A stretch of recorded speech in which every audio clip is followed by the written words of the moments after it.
Amém. Vamos abrir então a palavra de Deus, irmãos, no livro de Josué, capítulo 5. Josué, capítulo 5. Vamos ler então do versículos 1 ao 9.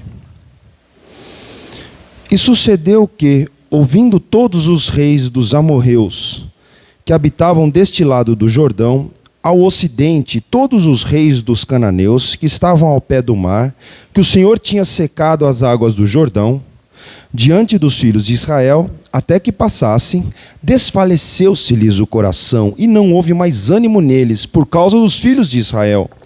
Naquele tempo disse o Senhor a Josué: faze facas de pedra, e torna a circuncidar segunda vez os filhos de Israel. Então Josué fez para si facas de pedra, e circuncidou aos filhos de Israel no monte dos prepúcios. E foi esta a causa por que Josué os circuncidou. Todo o povo que tinha saído do Egito, os homens, todos os homens de guerra, já haviam morrido no deserto, pelo caminho, depois que saíram do Egito. Porque todos os do povo que estavam circuncidados... Porque todos os do povo que saíram estavam circuncidados, mas a nenhum dos que nasceram no deserto, pelo caminho, depois de terem saído do Egito, haviam circuncidado. Por 40 anos andaram os filhos de Israel pelo deserto, até se acabar toda a nação, os homens de guerra que saíram do Egito e não obedeceram à voz do Senhor, aos quais o Senhor tinha jurado que lhes não havia de deixar ver a terra que o Senhor jurara a seus pais dar-nos, terra que mana leite e mel. Porém, em seu lugar pôs a seus filhos, a esses Josué circuncidou, porquanto estavam incircuncisos, porque não os circuncidaram no caminho. E aconteceu que, acabando de circuncidar a toda a nação, ficaram no seu lugar, no arraial, até que sararam. Disse mais o Senhor a Josué: hoje retirei de sobre vós o opróbrio do Egito. Por isso o nome daquele lugar se chamou Gilgal, até o dia de hoje. Eu vou ler o versículo 10. Estando, pois, os filhos de Israel acampados em Gilgal, celebraram a Páscoa no dia 14 do mês à tarde, nas campinas de Jericó. E no versículo 11. E outro dia depois da Páscoa, nesse mesmo dia, comeram do fruto da terra, pães sem fermento e espigas tostadas. E cessou o maná no dia seguinte, depois que comeram do trigo da terra, e os filhos de Israel não tiveram mais maná, porém no mesmo ano comeram dos frutos da terra de Canaã. Essa mensagem, eu baseei uma parte dela no nosso devocional que a gente tinha lá quando eu fiz a IFOL, lá em Almirante Tamandaré. E outra parte Deus falou comigo. Eu senti, eu redigi algumas coisas. É uma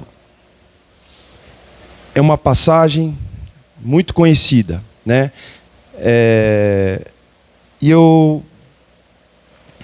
queria conversar com os irmãos. Irmãos, no versículo 1 desse texto,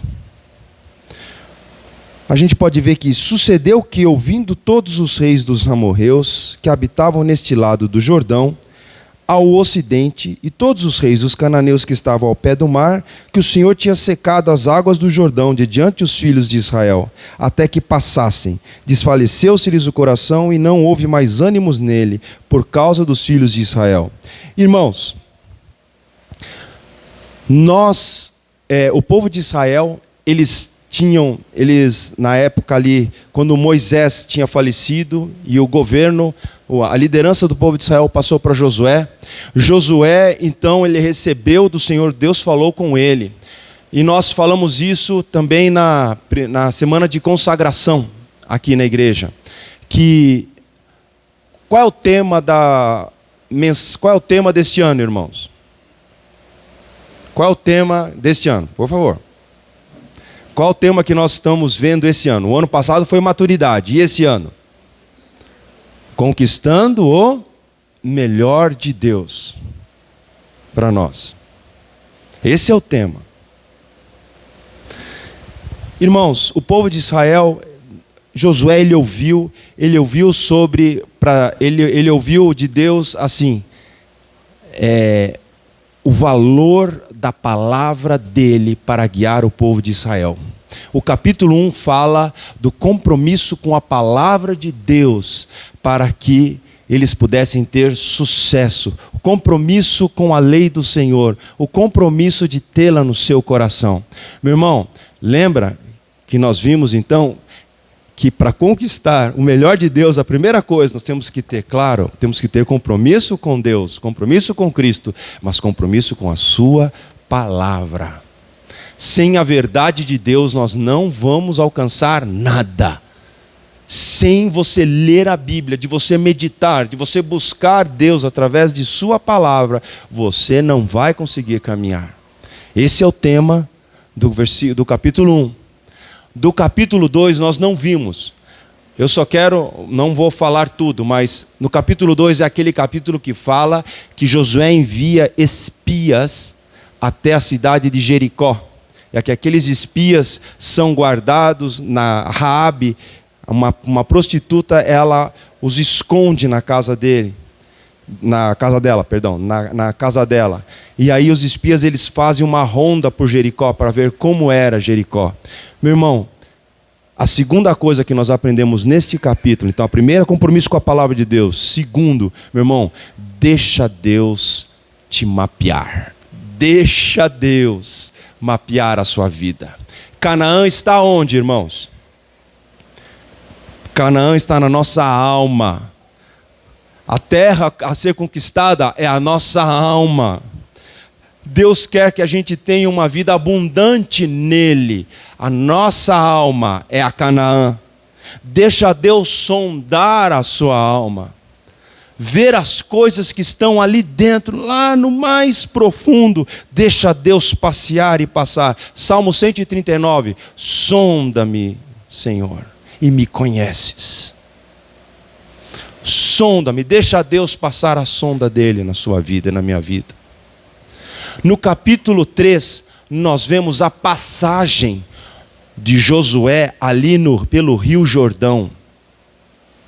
No capítulo 3, nós vemos que o povo decidiu, nós vamos conquistar a terra. E tinha lá uma barreira, que era o Rio Jordão. Mas Deus abriu e o povo de Israel passou naquele Rio Jordão. O capítulo 3, fala sobre decisão. Um dia nós vamos falar, eu já trouxe essa mensagem aqui, mas um dia nós vamos repeti-la. A decisão, eu vou me arrepender deste pecado e não vou voltar para trás. Nem que eu sue sangue. Eu não quero. Eu me arrependo desse pecado. Eu não quero mais ficar com isso na minha vida. Eu decidi.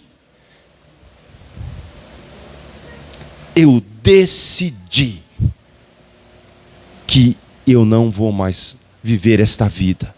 Eu decidi que eu quero o melhor de Deus para mim. Você já tomou essa decisão? Você quer o melhor de Deus para a sua vida? Você tem que tomar a decisão de deixar o pecado. É uma decisão. O Rio Jordão, o capítulo 3 fala sobre decisão. O capítulo 4, eu estou resumindo muito rapidamente. O capítulo 4 fala daqueles negócios que eles pegaram pedras e colocaram 12 pedras no meio do Rio Jordão e 12 pedras fora do Rio Jordão. As 12, eles formaram um altar dentro do Rio Jordão e um altar fora do Rio Jordão, para deixar como memorial. Meu querido irmão, a nossa vida tem que ter esses 2 altares. É a lei dos 2 altares. O primeiro altar é o altar ali interno, é o de dentro do Rio Jordão. É o altar aonde você se derrama na sua intimidade com Deus. Você o busca, você lê a palavra dele, você quer ele na sua intimidade, você busca diariamente. Meu irmão, nós temos que fazer isso diariamente. Você tem que ter o teu tempo com Deus todos os dias, meu irmão. Isso não pode. Meu irmão, não deixe passar o dia sem ter esse tempo com Deus. Não deixe, meu irmão. É crucial para a nossa vida aqui. Senão nós não conseguimos viver aqui, meu irmão. Nesses tempos de tribulação, nesse tempo de tanta corrupção, de tanta sujeira. É isso que nos sustenta.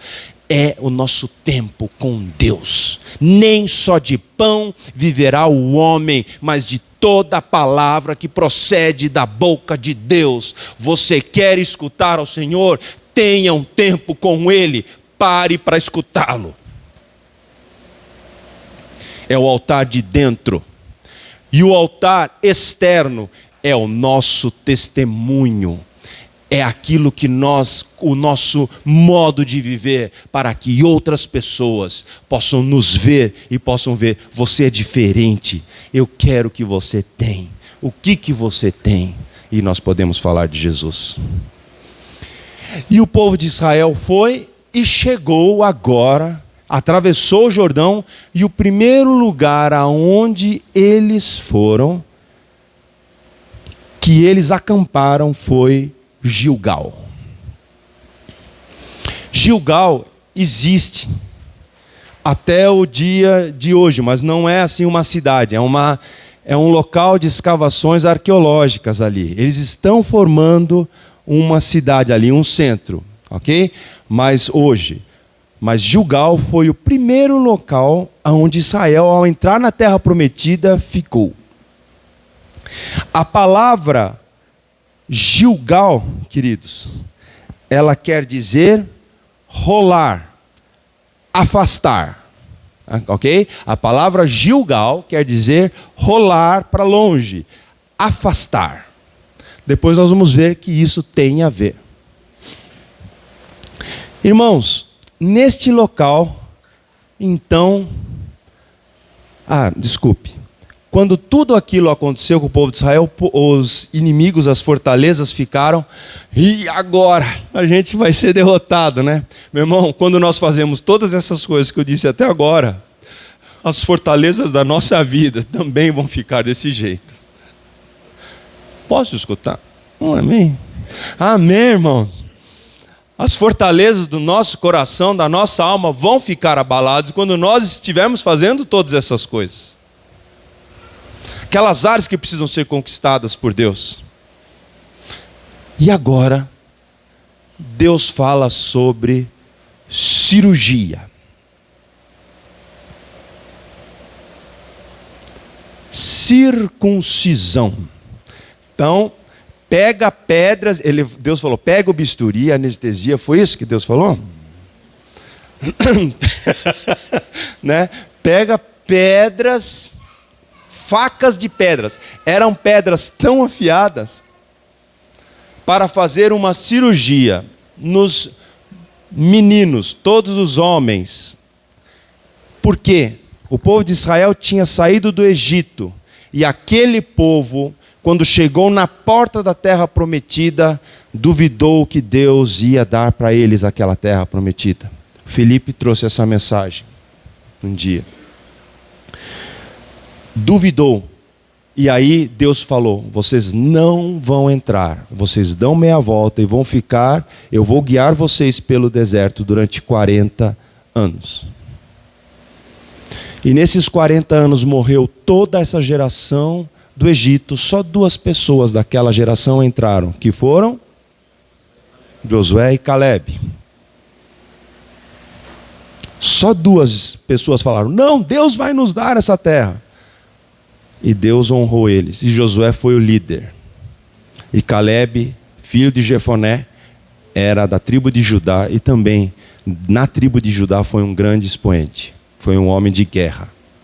Com 80 anos ele estava derrubando gigantes. É brincadeira, hein? Que disposição. E então, queridos, aqueles homens de Israel tinham morrido todos.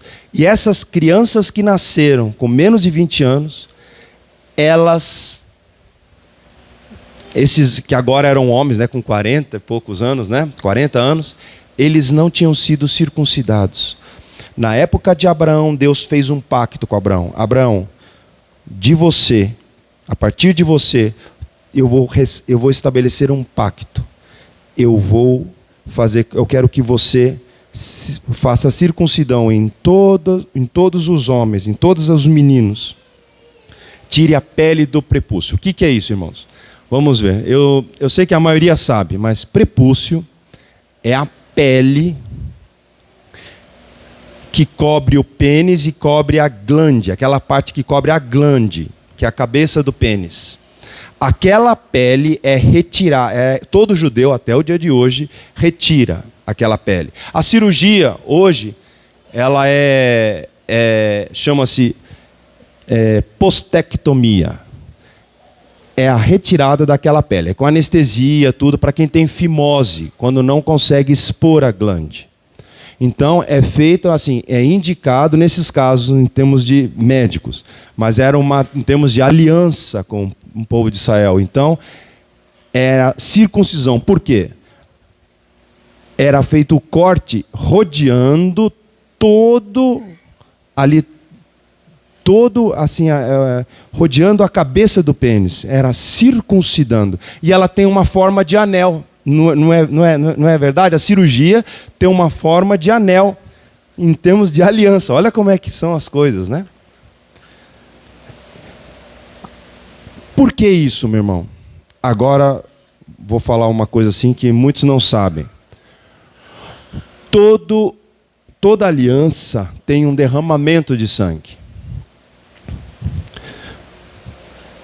Todo derramamento de sangue, meu querido irmão, isso eu ia falar mais para frente, mas vou falar agora.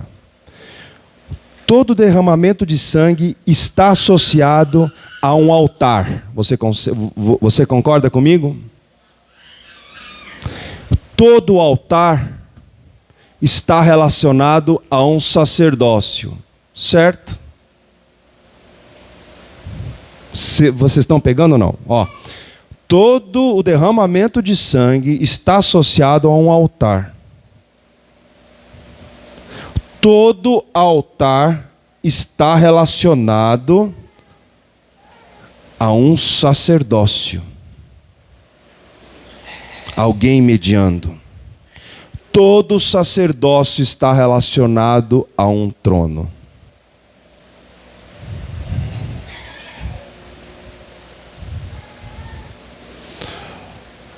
Ou o trono de Deus, de Jesus, ou o trono do maligno.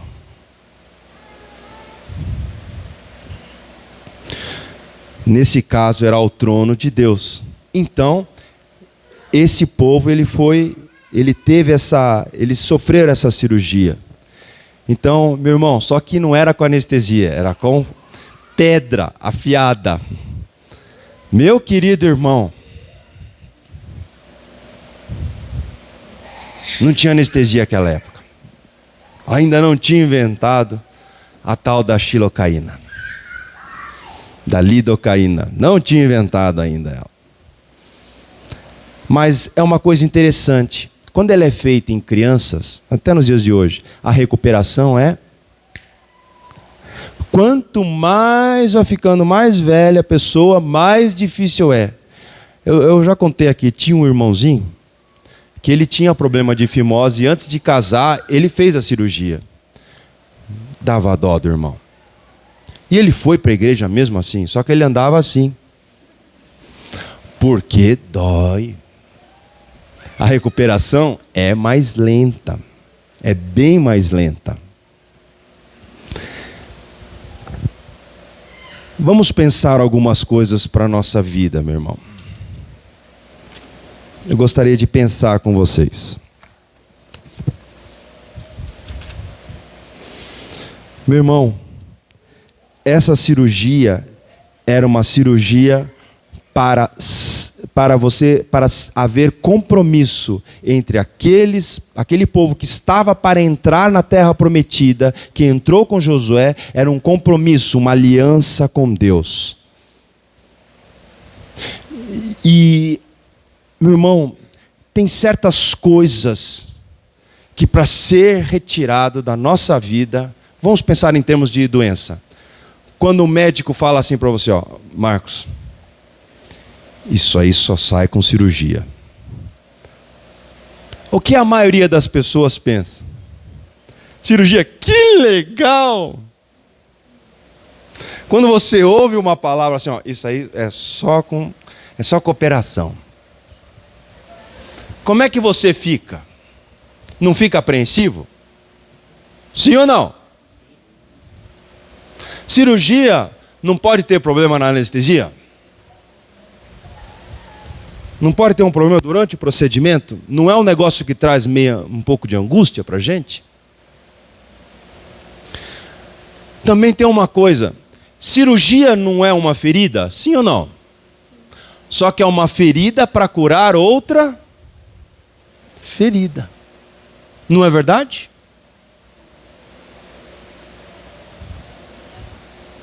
Uma cirurgia é isso. É uma ferida que se faz para curar outra ferida. E essa cirurgia da apostectomia é num lugar de intimidade, não é verdade, queridos? É um local de intimidade. Não só de intimidade, de identidade também. Eu estou falando em termos humanos. Faz parte da sua identidade.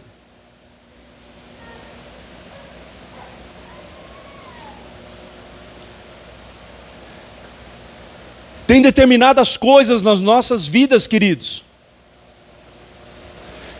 que é só uma remoção cirúrgica de Deus, porque são coisas que estão lá, como diz a psicologia, no inconsciente às vezes.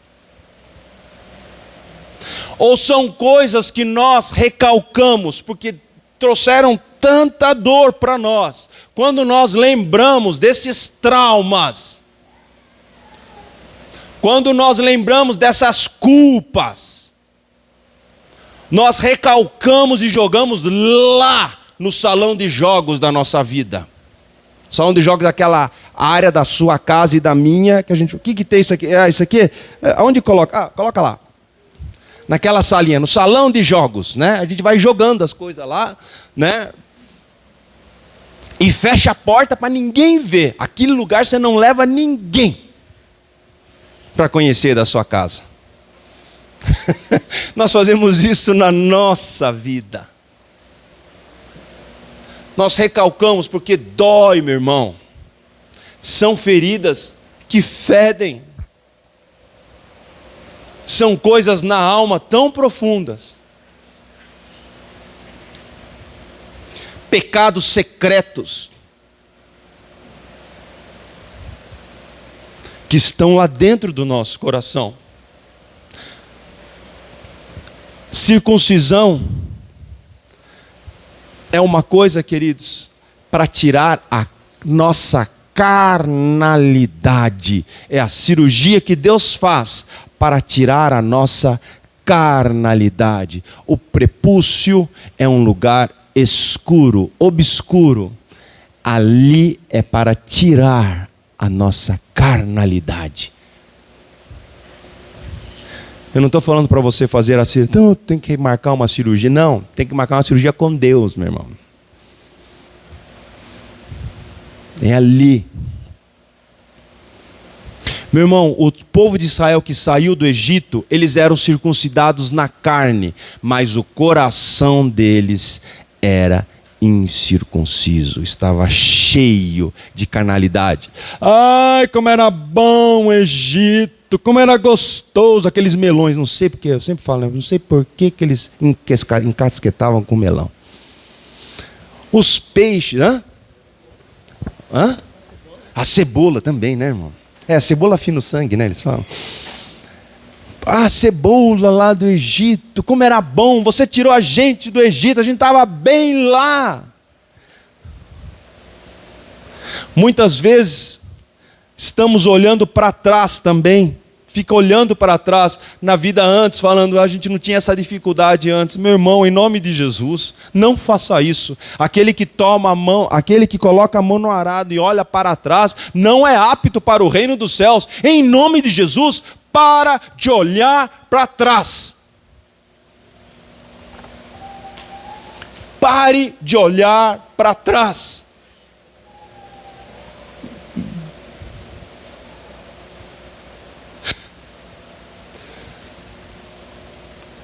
Meu irmão, Deus, Ele te ama. Eu sei que dói quando a gente fala nesses assuntos, dói. Ninguém gosta de uma cirurgia. Mas esse é feita por amor. Deus está querendo tratar a nossa vida para que a gente seja realmente curado e livre. Livre, seja liberto dessas coisas. O povo de Israel que tinha saído do Egito era incircunciso na sua mente. Eles tinham raciocínios que impediam, eles tinham o Egito dentro da cabeça deles. Deus tirou eles do Egito, mas eles estavam com o Egito na cabeça deles. Muitas pessoas estão na igreja, ainda estão lá. Deus fez, tirou eles do mundo, mas ficam olhando para trás. Deus não quer isto. Deus então pegou uma geração suscetível ao tratamento dele, que se dispôs a se tratar. Aleluia. Meu irmão, quantas coisas. Eu vou falar até da parte histórica dessa igreja. Quantos começaram todos juntos aqui nessa caminhada e não estão mais no nosso meio? Glória a Deus por aqueles que estão na igreja, em outra igreja. Glória a Deus. Mas eu fico triste por aqueles que se desviaram. Mas Deus agora quer nos tratar. Porque é essa geração que vai conquistar a terra prometida do coração. Eu creio nisso.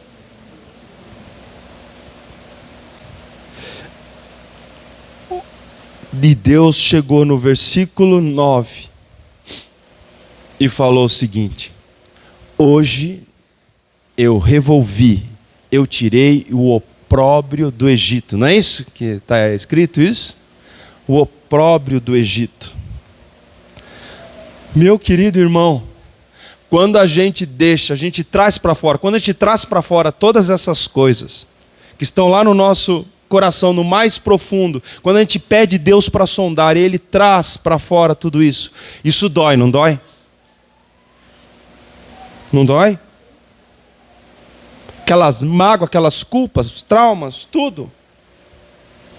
Meu irmão, quando isso sai para fora e Deus tira, extirpa isso, meu irmão, isso dói. Dói. Porque não é fácil trazer para fora. Você trazer diante de Deus todas essas coisas, você conversar com um irmão mais maduro na fé que você, para ele te orientar, para ele orar com você, não para ele te culpar, mas para ele amar você. Quando nós estamos ali tirando, confessando as culpas uns aos outros também, para serdes o que está escrito na palavra de Deus? Confessar as vossas culpas uns aos outros para serdes curados. Está na palavra de Deus. Quando nós fazemos isso, meu irmão, Deus vem e tira. Aí, meu querido irmão, na hora parece que dói, mas vem uma sensação de tamanha paz, de tamanha alegria, de tamanho gozo, que duas coisas acontecem, João. Nós vamos celebrar isso, o sangue de Jesus derramado em nosso lugar, porque tudo isso que você vai tirar para fora, você vai lançar aonde? Debaixo da cruz. Debaixo da cruz de Cristo, é lá que está a nossa solução. Na cruz, meu irmão, está na cruz a nossa solução. Ali, Deus levantou Jesus para que todo aquele que nele crê não pereça, mas tenha vida eterna, meu irmão. É para isso, para você ter vida, qualidade de vida abundante no Senhor, para que você possa conquistar a terra que Deus deu para você, a terra do seu coração. Quando nós fazemos isso, meu irmão, as fortalezas vão, aí sim, estribuchar. Vão estribuchar, meu irmão, porque está na hora de conquistá-las. E aí, mais uma coisa que acontece, nós vamos celebrar a Páscoa, é isso, né? Eu estou falando isso. Nós vamos celebrar a passagem disso tudo. E a outra coisa que aconteceu, que nós lemos aí, o que foi que aconteceu logo após que eles entraram lá em Gilgal e fizeram tudo isso? Está no finalzinho. Cessou o maná. Cessou o maná. Cessou a mamadeira.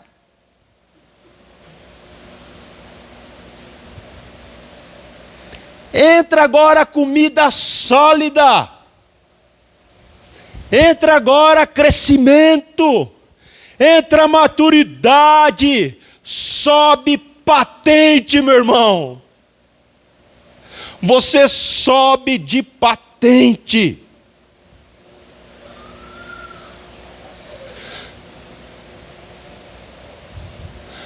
Tudo isso. E eu gostaria de acrescentar algo aqui muito importante. O Senhor me acordou e eu...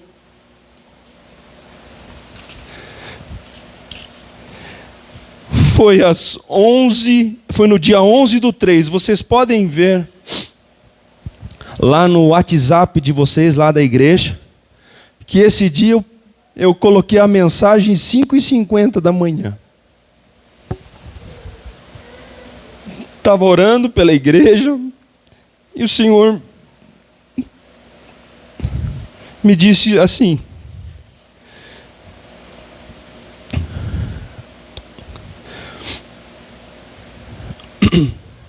Deus ama o seu povo, quer tirar o opróbrio de cada um. Ele tem algo para esta igreja que nem olhos viram, nem ouvidos ouviram, o que Deus tem preparado para aqueles que o amam. Mas só vai participar disso quem se deixar que Deus tire o opróbrio do pecado, do passado de cada um. Jesus, o meu filho, está voltando. Se prepare. Nós estamos na boca para conquistar coisas da nossa alma. As fortalezas, os raciocínios que vão contra Deus, que aprisionam a nossa vida, para que a gente não tenha a vida total que Deus tem para nós. Deus quer tirar isto. Deus quer que a gente tenha uma vida livre, para que a gente possa alcançar outras pessoas, meu querido irmão, e colocar elas em liberdade. Eu sei, todos nós aqui dentro temos fortalezas no nosso coração, na nossa vida, na nossa mente.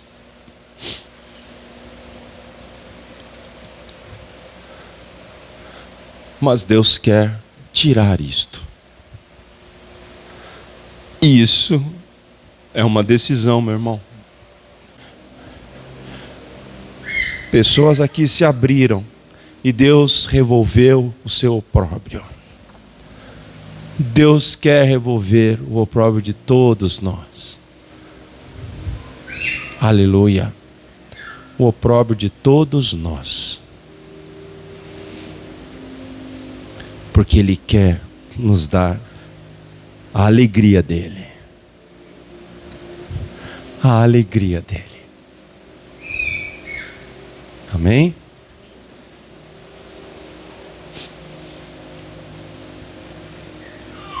Às vezes tem coisas que são da intimidade, são da nossa identidade. Meu irmão, você tem seus líderes de célula, você tem os pastores. Ore. Peça a Deus como chegar. Converse com eles. Se é alguma coisa que é muito assim, eles vão conversar com a gente também. Amém?